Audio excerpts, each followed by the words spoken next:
Vamos abrir a palavra de Deus em Isaías 43. Nós vamos ler do verso 1 até a primeira frase do versículo 5. Diz assim a palavra de Deus: Mas agora, assim diz o Senhor que te criou, ó Jacó, e que te formou, ó Israel: não temas, porque eu te remi. Chamei-te pelo teu nome, tu és meu. Quando passares pelas águas, eu serei contigo. Quando pelos rios, eles não te submergirão. Quando passares pelo fogo, não te queimarás, nem a chama arderá em ti. Porque eu sou o Senhor teu Deus, o Santo de Israel, o teu Salvador. Dei o Egito por teu resgate, e a Etiópia e Sebá por ti.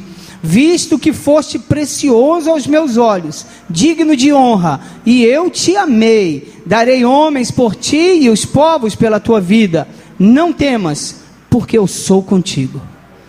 Quantos podem dizer glória a Deus? Assim diz o Senhor nessa noite: não temas, porque eu sou contigo.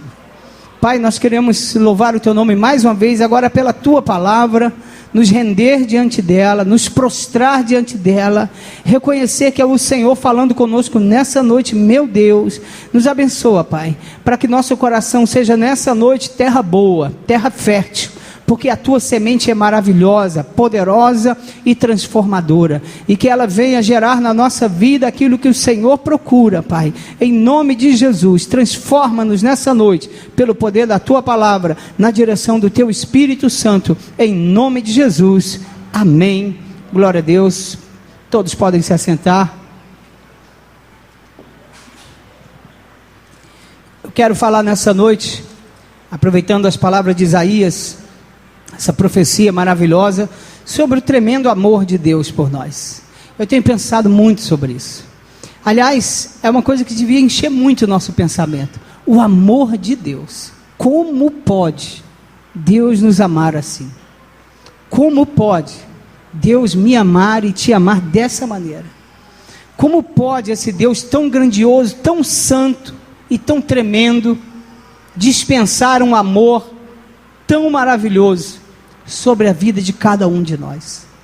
Se você vê os versículos anteriores, no capítulo 42 de Isaías, ele começa a narrar aí nesses versículos, do versículo 18 em diante, um lamento sobre a cegueira de Israel.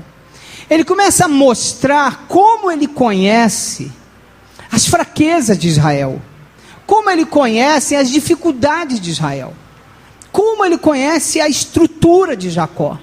Então ele diz, por exemplo: surdos, ouvi, e vós cegos, olhai para que possais ver. Versículo 20 ele diz: tu vês muitas coisas, mas não as observas. Ainda que tenha os ouvidos abertos, não ouve nada. Versículo 22, por isso, não obstante, é um povo roubado e saqueado. Todos estão enlaçados, escondidos em cavernas. E Deus começa a revelar nesse trecho da palavra de Isaías 42, como ele conhece a estrutura pecaminosa de Jacó e de Israel, como que sobrevém sobre eles tantas dificuldades por causa do pecado, por causa do erro, e eles não se apercebem, eles não conseguem entender como que se eles se voltassem plenamente para Deus, esses problemas desapareceriam, esses problemas sumiriam. E é muito interessante porque o texto que a gente lê agora começa com uma expressão que muda todas as coisas. Depois de revelar como ele conhecia Israel, assim como ele conhece a mim e como ele conhece a você, amém?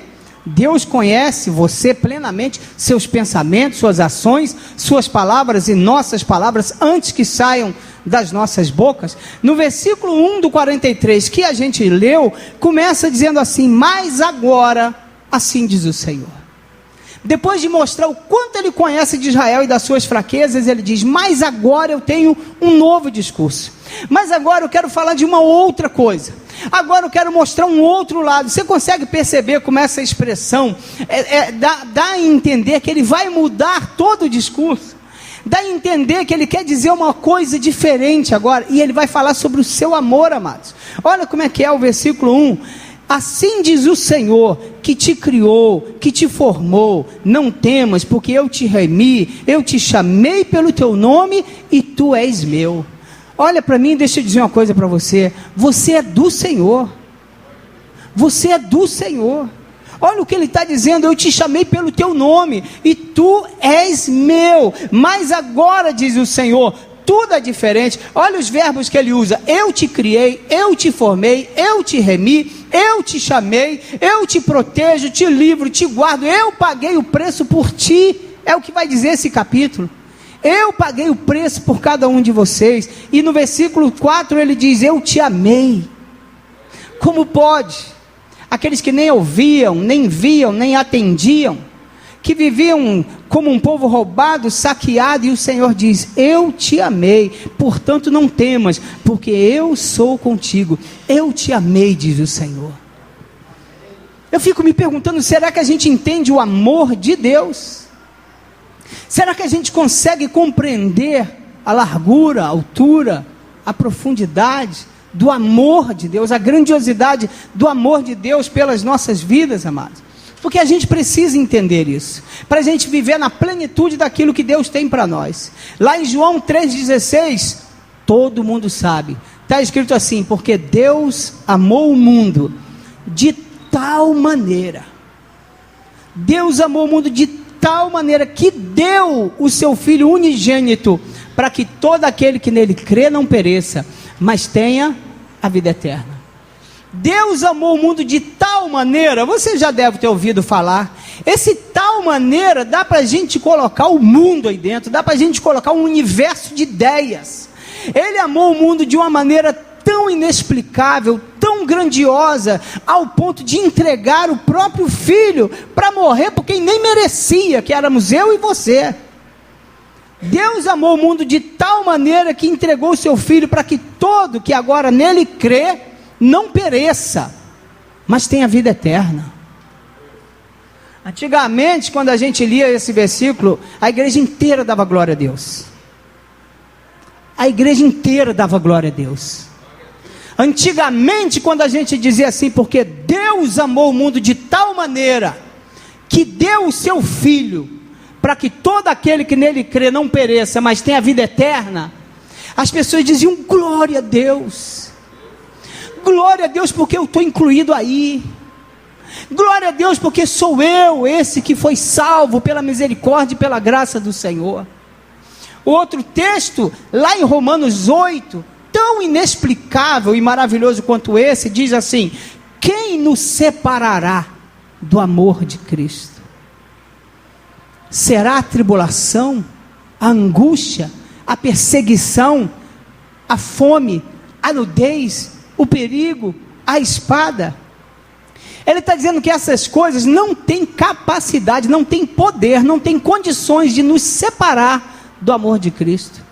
Pula um versículo e Paulo diz: porque eu estou bem certo de que nem a morte e nem a vida, quem lembrar do corinho vai saber, nem morte nem vida, nem os anjos, nem os principados, nem as coisas do presente, nem do porvir, nem poderes, nem altura, nem profundidade, nem qualquer outra criatura poderá nos separar do amor de Deus, que está em Cristo Jesus, o nosso Senhor. Quem pode separar?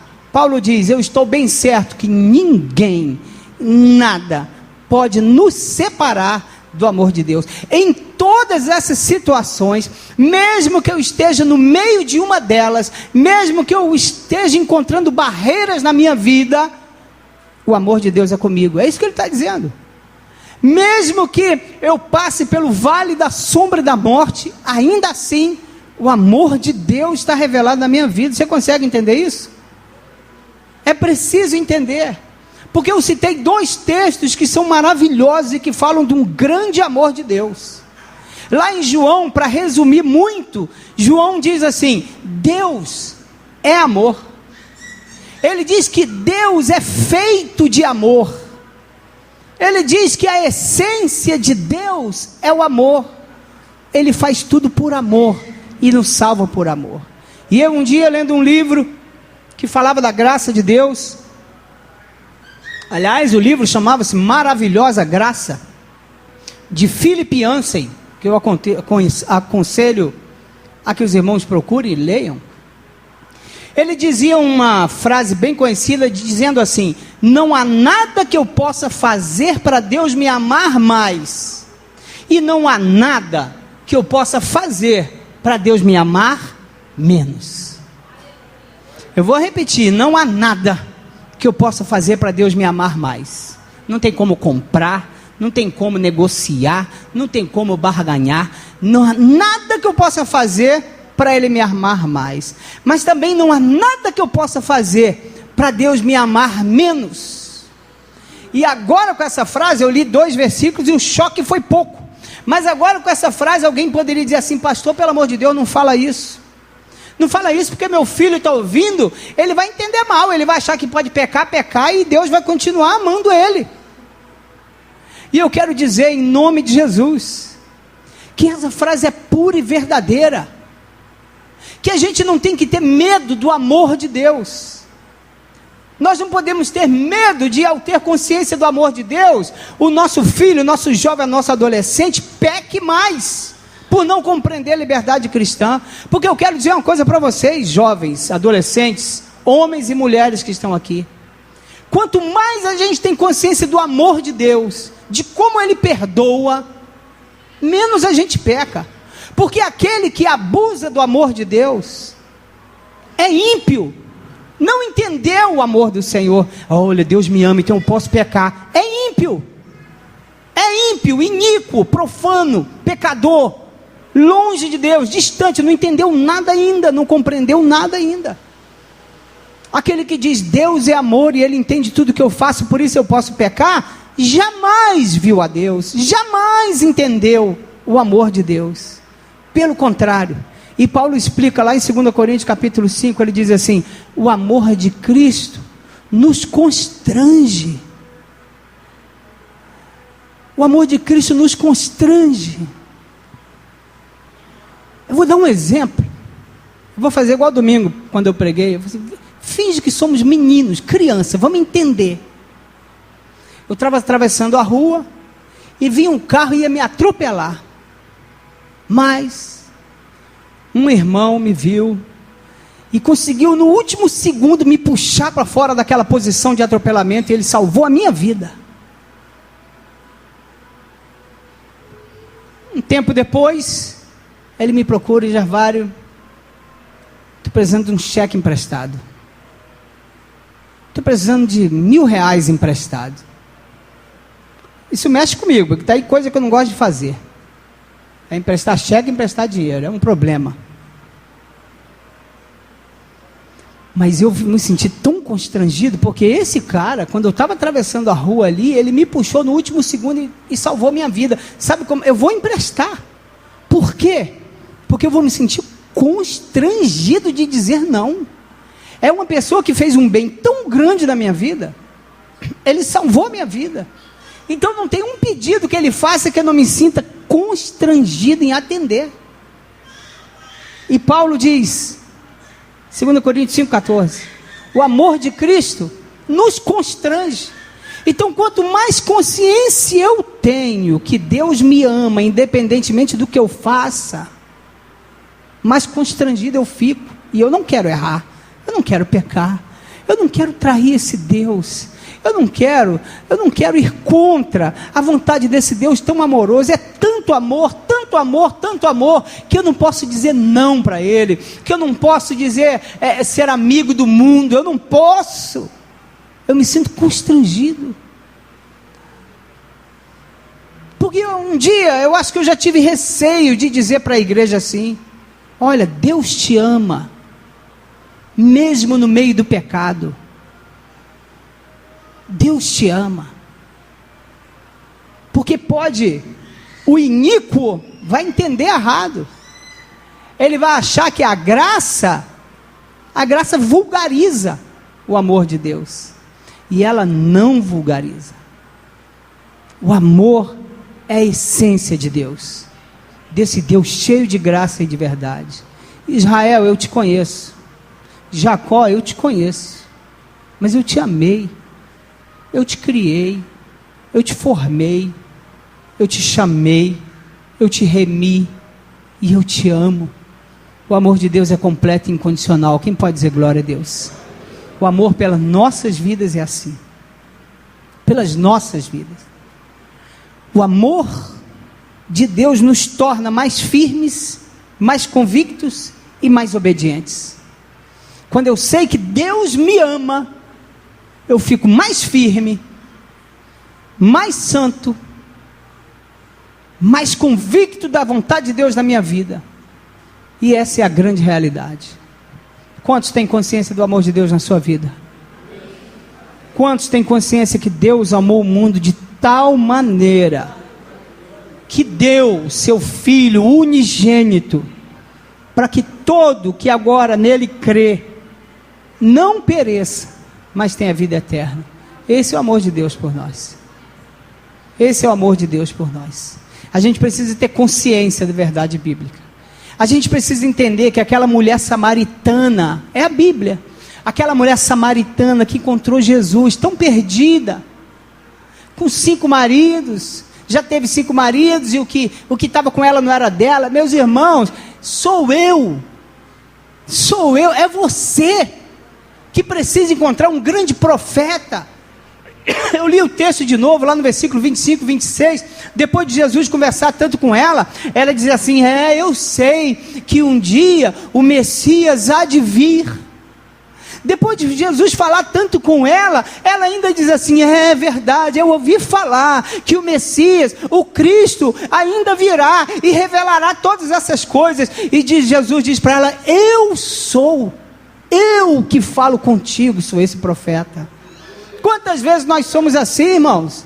Ouvimos a palavra de Deus, gostamos da palavra de Deus, achamos genial, achamos joia, mas precisamos conhecer de perto o profeta, o Messias, o Cristo, o Salvador, aquele que sacia a nossa sede. Aquela mulher samaritana sou eu.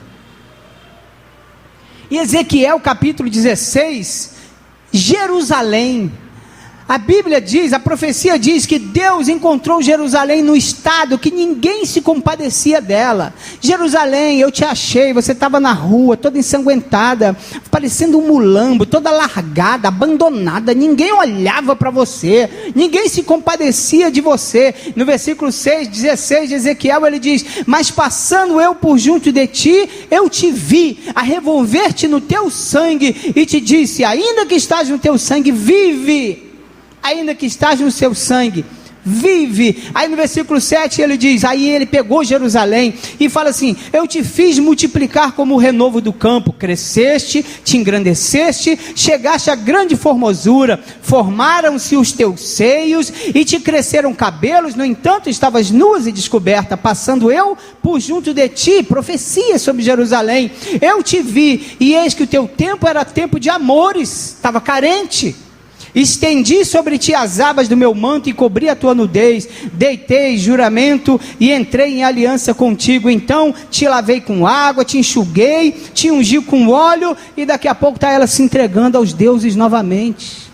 Aquela Jerusalém toda arrastando de sangue, suja de sangue, arrastando no chão. Irmãos, sou eu, quando não tinha Jesus, quando não tinha encontrado o Senhor, e eu daquele jeito que estava, e você também. Um dia Deus olhou para nós e diz, eu vou firmar uma aliança com você.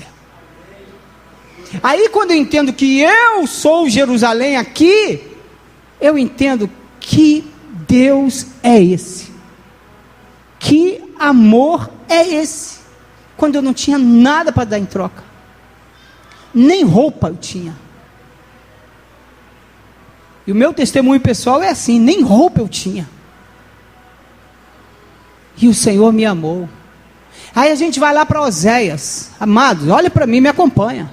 Vamos para Oséias. E você acha lá um caso escabroso, absurdo. Deus manda que o profeta, que estava lá numa boa, tranquilo, feliz da vida, se case com uma prostituta. Oséias vai lá e casa com a mulher de prostituições, e tem com ela filho de prostituições, e ele casa com aquela mulher, sabendo que ela é prostituta, que se entregava a outros, que ela era infiel, ingrata, E Oséias casa com ela, e você vê essa história de Gomer, a mulher, e você diz, que horrível, por que essa história na Bíblia? Eu te explico para quê. É porque Gomer era eu, querido. É porque Gomer é você não está entendendo. O seu problema é que você não consegue entender. Esse é o seu problema. Porque aí você não entende o amor de Deus, e aí você não se constrange de entrar em qualquer lugar e fazer qualquer coisa, de se entregar para outros amores, de fazer amizade com o mundo. Você não entende que você é Gomer. Oséias tipifica Deus. Gomer tipifica cada um de nós, que precisávamos ser resgatados, que não tínhamos valor nenhum, infiéis, perdidos pelo mundo. Essa palavra de hoje não é cajadada, é de alerta, é um chamado à compreensão do amor do Senhor.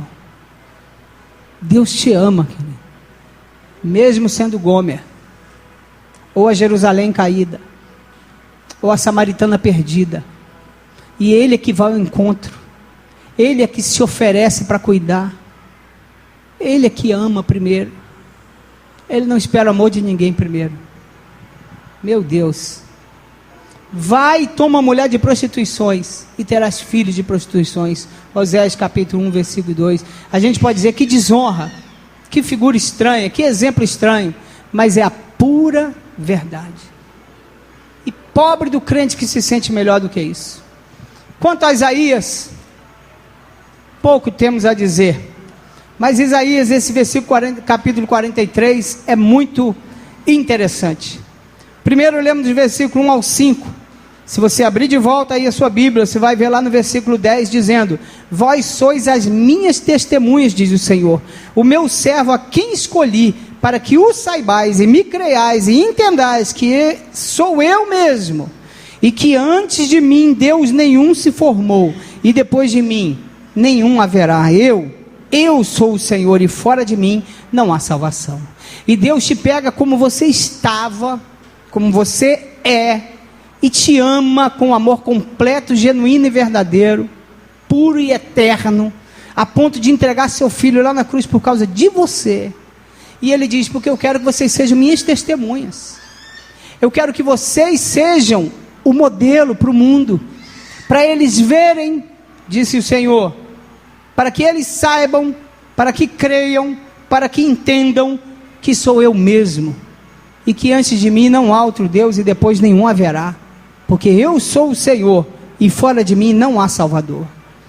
As pessoas têm que olhar para mim, olhar para você e dizer, só o Senhor é Deus. Olha o que Deus fez, não é verdade, amados? Olha o que Deus fez, esse Deus é tremendo, eu quero esse Deus, que eles creiam, que entendam, que compreendam, que só Deus, para pegar cada um de nós,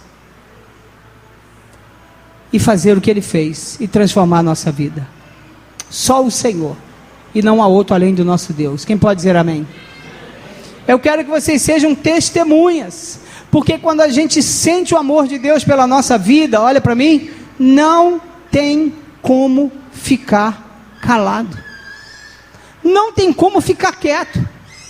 Eu saber quem eu sou, saber qual a intensidade do amor de Deus pela minha vida, e não sair espalhando essa notícia para todo mundo, não tem como.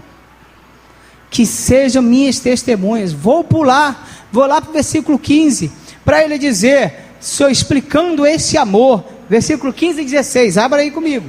Eu sou o Senhor, o vosso santo, o Criador de Israel, o vosso rei, assim diz o Senhor, o que outrora preparou um caminho no mar, e nas águas impetuosas preparou uma vereda. É o Deus que nos libertou. Ele está falando da libertação do Egito, ele está falando do mar vermelho que se abriu, ele está falando de uma impossibilidade que se abriu, ele está falando de algo tremendamente impossível que aconteceu, e ele fez para livrar o seu povo, porque o amava.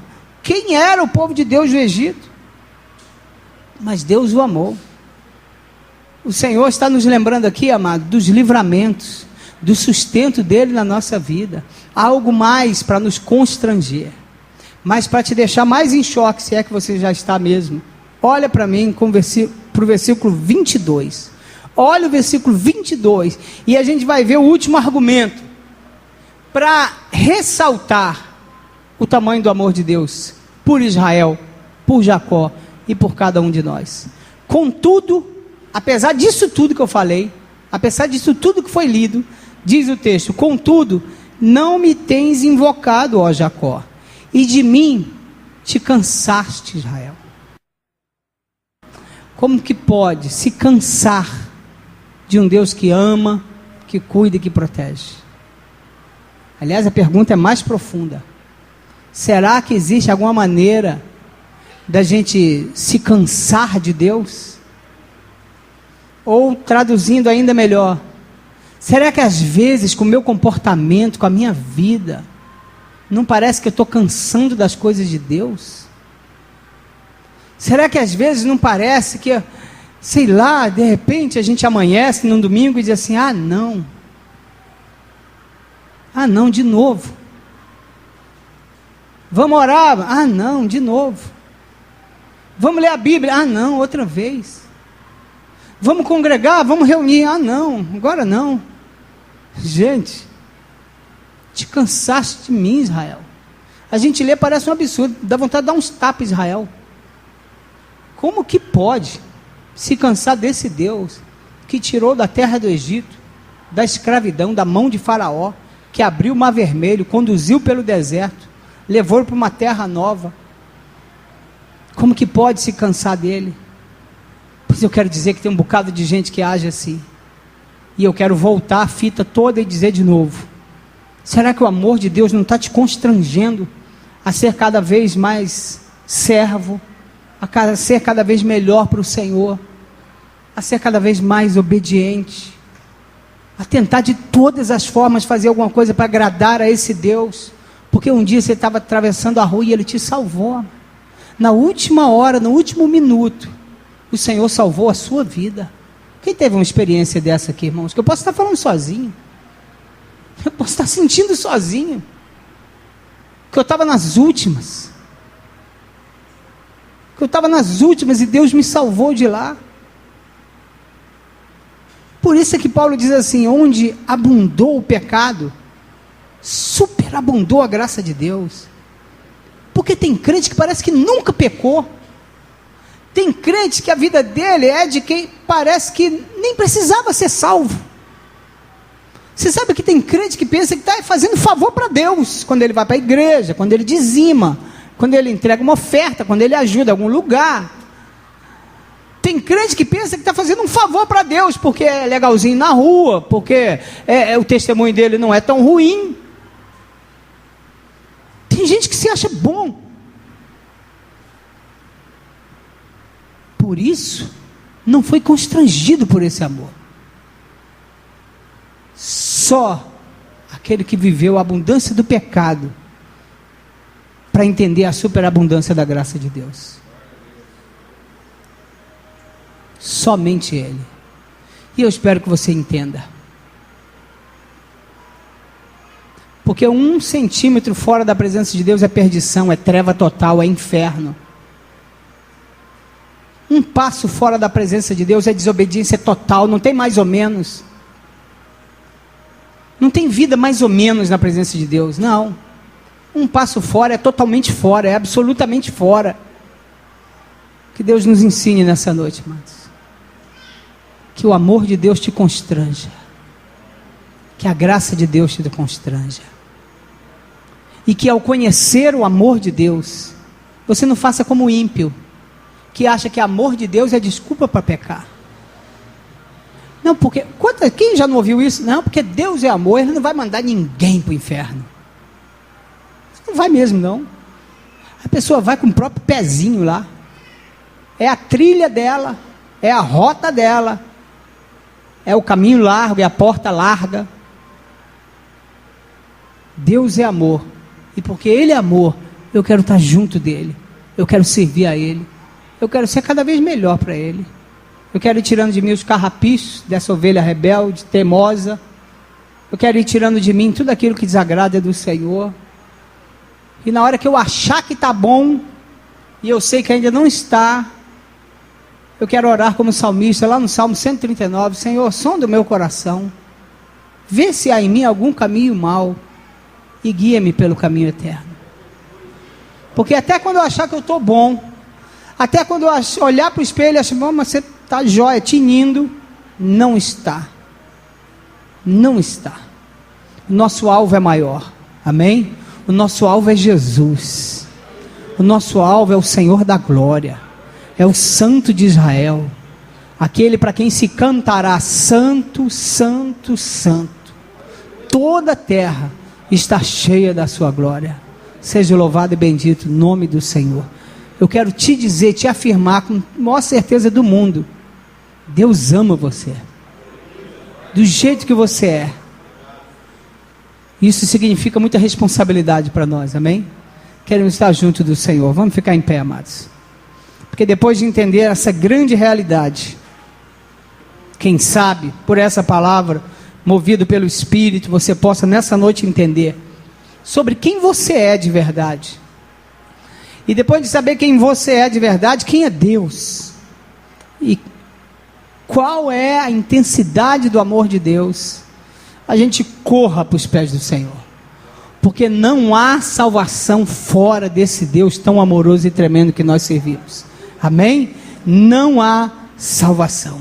Por isso, agora você vai fechar os olhos, e eu vou ler o texto de novo para você, o texto que eu li no início, mas agora eu quero que você sinta. Você consegue sentir o amor de Deus pela sua vida aí? Mesmo pecador, mesmo vacilando. Então eu não quero mais pecar, eu não quero mais vacilar, porque o amor de Deus é tão grande, que eu quero me entregar mais. E o texto diz assim: mas agora assim diz o Senhor, ouça, é para você, que te criou e que te formou, não temas, porque eu te remi, chamei-te pelo teu nome, tu és meu.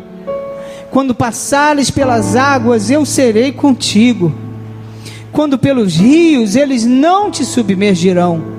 Quando passares pelo fogo, não te queimarás, e nem a chama arderá em ti. Porque eu sou o Senhor teu Deus, o Santo de Israel, o teu Salvador. Dei o Egito por teu resgate, e a Etiópia e Sebá por ti, visto que foste precioso aos meus olhos, digno de honra, e eu te amei. Darei homens por ti e os povos pela tua vida. Não temas, pois, porque eu sou contigo. Eu te formei, diz o Senhor. Fique de olhos fechados. Eu te criei, eu te remi, eu te chamei, eu te amei, eu te amei, eu te amei, assim diz o Senhor. Oh Deus de misericórdia, eu quero te amar assim, Jesus, com toda a minha vida.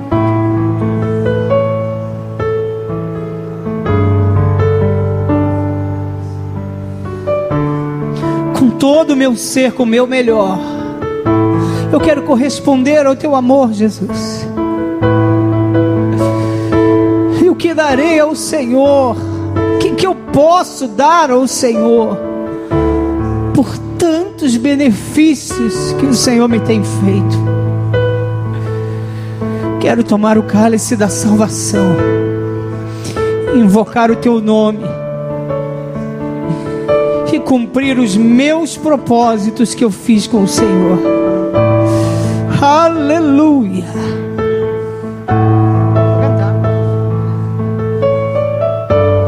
Glória a Deus. Continue orando, amado.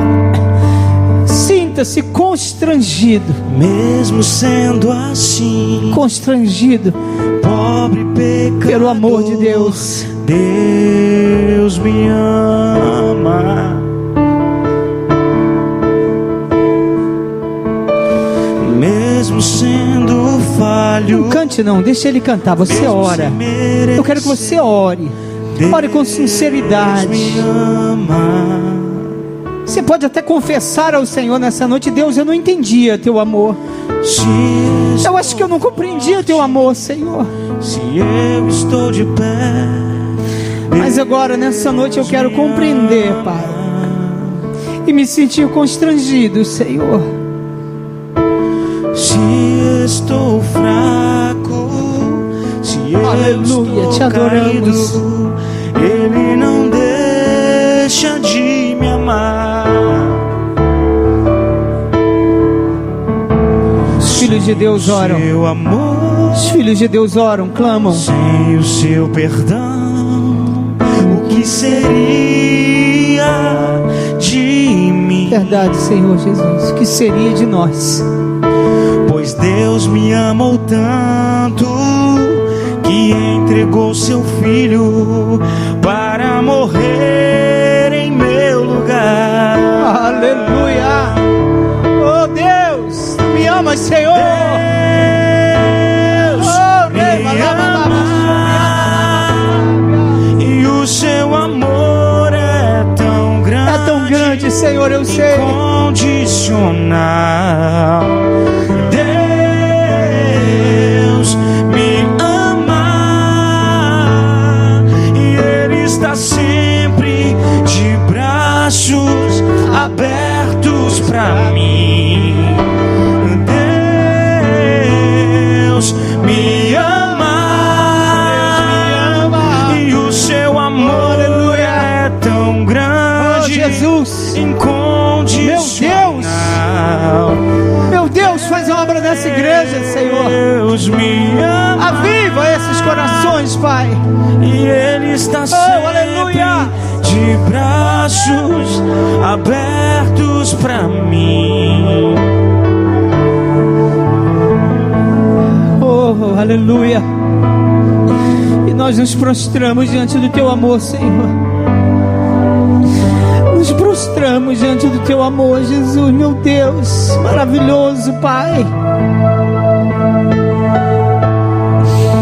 Meu Deus.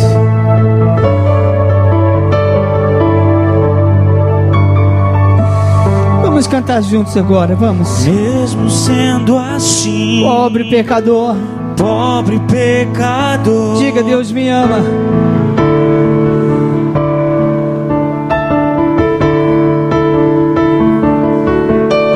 Mesmo sendo falho, mesmo sem merecer, diga: Deus me ama. Pode ter certeza, querido, não tenha dúvida. se estou forte, se eu estou de pé, Deus me ama. Se estou fraco, se eu estou caído, Ele não deixa de me amar. Sem o seu amor, sem o seu perdão, o que seria de mim? Pois Deus me amou tanto que entregou seu filho para morrer em meu lugar. Agora eu ouvi vozes bem alto, todos juntos. Deus me ama e o seu amor é tão grande, incondicional. Deus me ama e Ele está sempre de braços abertos. Mais uma vez, Deus me ama e o seu amor é tão grande, incondicional. Deus me ama de braços abertos. Diga, Ele está sempre, de novo. E Ele está sempre de braços abertos para mim. Você pode aplaudir a Ele por esse amor tão grande. Aleluia. Para a gente finalizar, eu quero lembrar o que dizia Paulo em Efésios capítulo 3. Ele falava assim: por essa causa eu me ponho de joelhos. Sabe qual causa colocava Paulo de joelhos? Ele explica dizendo: a fim de poderdes compreender com todos os santos qual é a largura, o comprimento, a altura, a profundidade, de conhecer o amor de Cristo que excede todo entendimento, para que sejais tomados de toda a plenitude de Deus. Sabe o que falta às vezes para as pessoas serem tomadas de toda a plenitude de Deus?